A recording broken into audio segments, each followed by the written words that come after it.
I should have pulled down the sept onto the High Sparrow's head before I let them do that to you. You raised me to be strong. And I wasn't.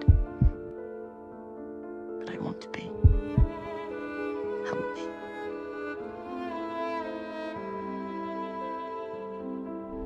Please. 2 words. That's all it took. Not a war council, not a master plan drawn up over months, not a whispered conspiracy between the most dangerous minds in Westeros.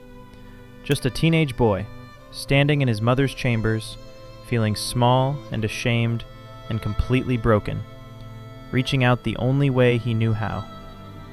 Help me. And for most viewers, that is exactly what this scene is. A quiet, emotional moment between a mother and her son.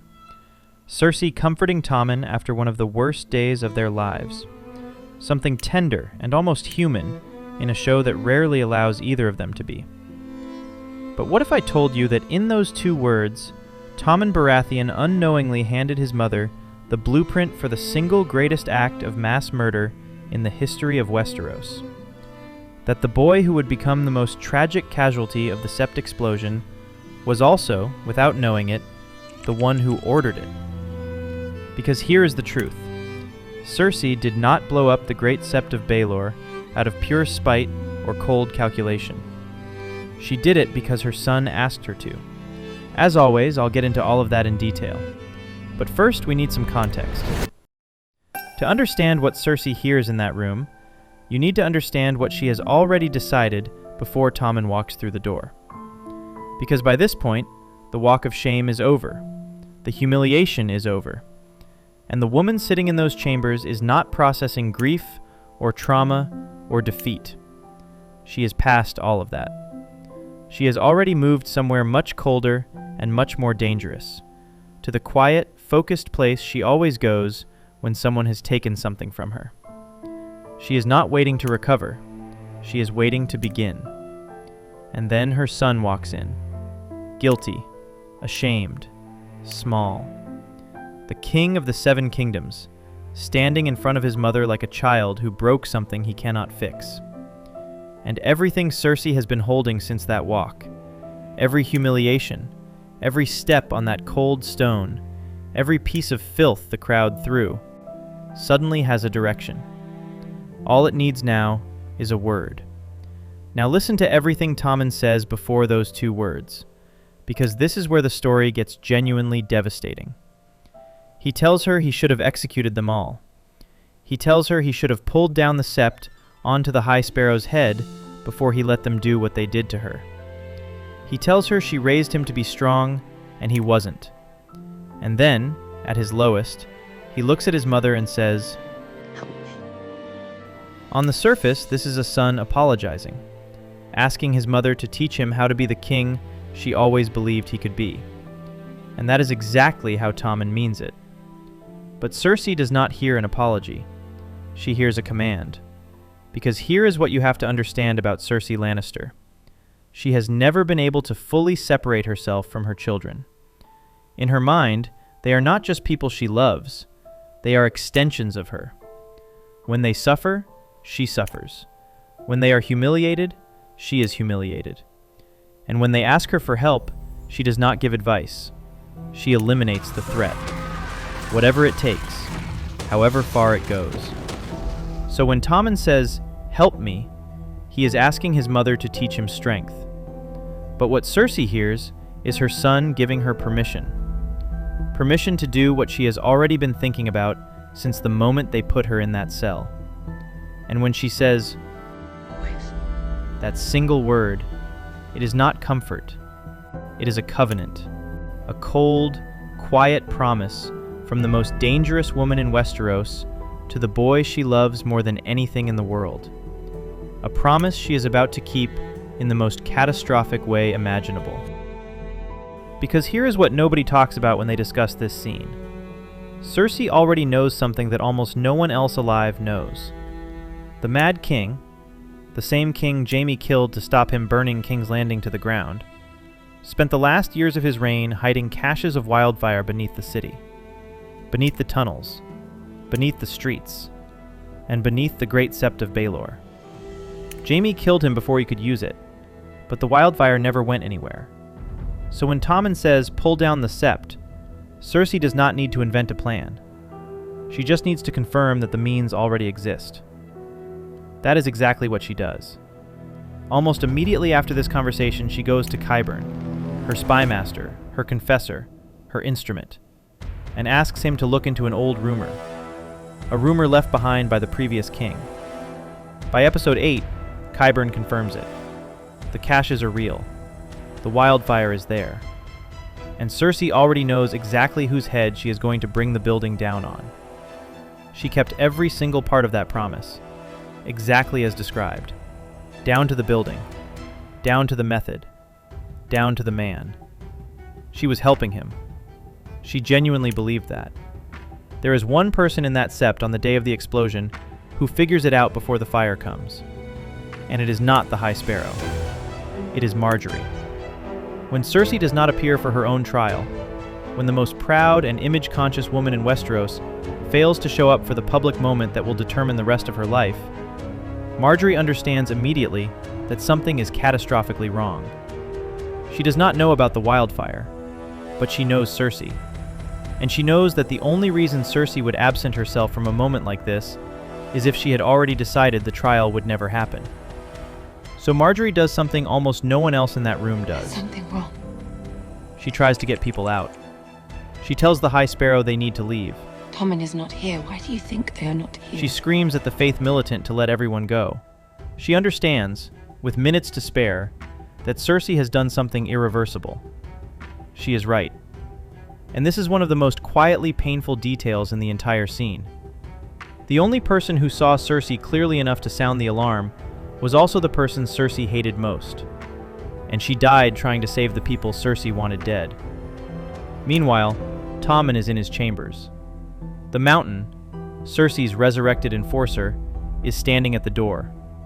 Not to keep enemies out, to keep Tommen in. Cersei has thought of everything. She cannot let her son be in the sept when it burns, so she has him locked in his room under the pretense of protection, while she destroys the building he told her to bring down on the High Sparrow's head. She is saving him, even now, even in this. And then the windows light up green. Tommen watches the Great Sept of Baelor collapse from his window. The building his wife was inside. The building where his kingdom's faith was centered. The building he described destroying in his mother's chambers 8 episodes earlier. We do not see his face for long. The show does not give us a monologue or a breakdown.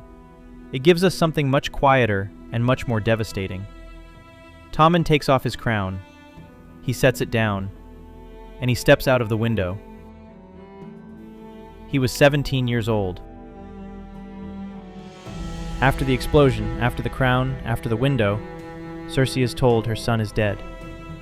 And this is where the scene becomes almost impossible to watch once you understand what it means. Because Cersei does not ask how. She does not ask why.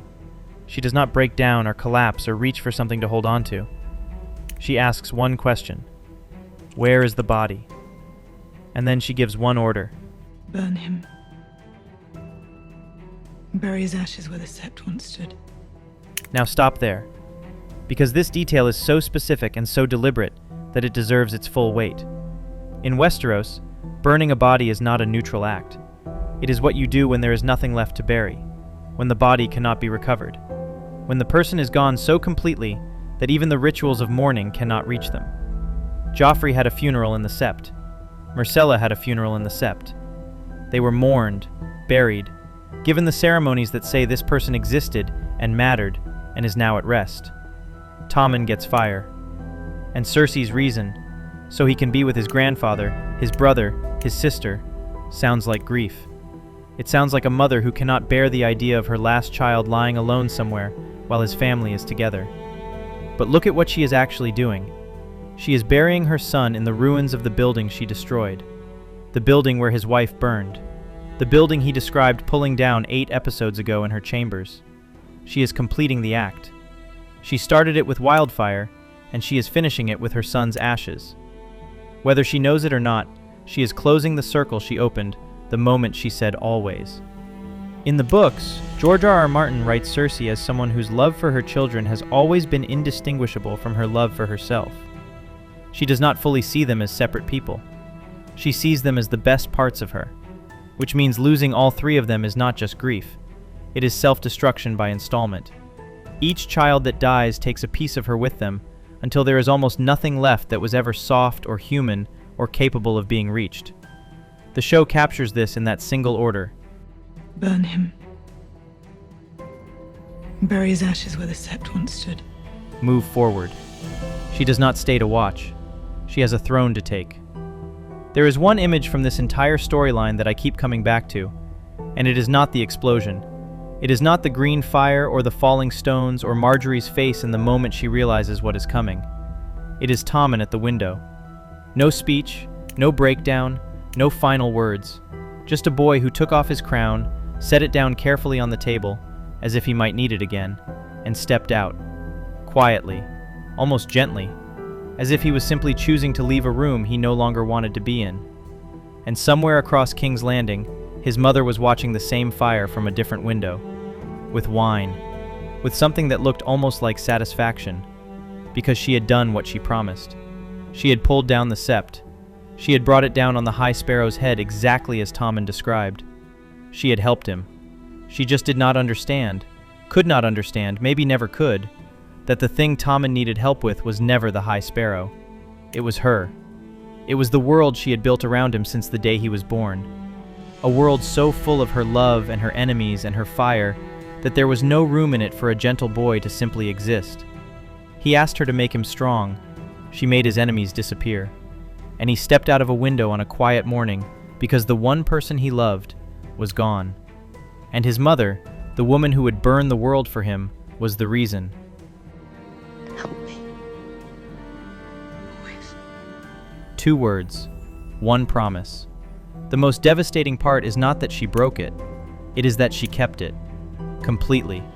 To the very end. And it destroyed everything she was keeping it for. Now here's what I want to know from you. Cersei kept her promise to Tommen completely, and the boy she was trying to save stepped out of a window because of it. Do you think she knew, somewhere deep down, that keeping that promise would destroy him? Or was she so blinded by her own love that she never saw it coming? Drop your answer below and tell me why. I read every single comment. The best answers get pinned. So if you've made it this far, thank you so much for watching. If you enjoyed this video, give it a like and hit that subscribe button. Every like and subscribe tells the algorithm this kind of deep analysis is worth sharing with more people. And talking about that sept explosion, Cersei lit the wildfire, but there's someone who walked into that same building before it burned and got completely dismantled by the High Sparrow without a single weapon being raised. Jaime Lannister brought a sword. The barefoot old priest brought something far more dangerous. I broke it all down.